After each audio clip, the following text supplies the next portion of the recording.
After TikTok, India considers banning PUBG, AliExpress, and hundreds more. Yeesh.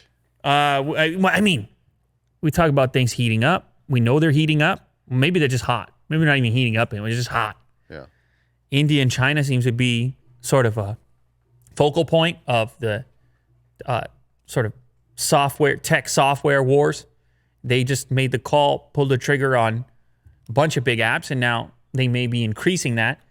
47 Chinese clone apps have been vetoed. So that's the latest banning. It's a bunch of those, the knockoff apps, like the clone versions. Yes. Which sometimes exist as an alternative for whatever reason, but then also ramp up in production when something gets banned, and these ones come in and try to satisfy users. Yes. So those are easy because they say, well, if we veto TikTok, then what is this little TikTok light over here? Mm-hmm. Let's get rid of that one too. But the 275 that they're looking at are some other key apps that weren't part of the original list that could really affect some people, including apps by the name, I don't know if you ever heard of this app, a little app called PUBG. Is now on that list. They're a little bit skeptical over here. Wildly popular multiplayer game because, as you know, I think PUBG's got 10-cent money in it. Right. A little bit of 10-cent money is enough to get you on the India radar for investor. For the regulators. The regulators, they just look for 10-cent money. They go down the list. Oh, that app got a 10-cent piece?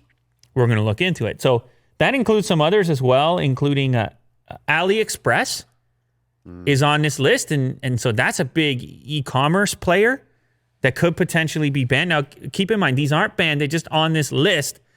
They're getting some extra scrutiny right now. You've got Clash of Clans on there because they took a 10-cent investment as well. And then some other ByteDance apps and even a Xiaomi app as well. So, like I said, things are hot over there. And this landscape could change rapidly, quickly, and the impacts could be massive. Now, I know it seems like you're just saying, well, it's just a game. It's PUBG. Who cares?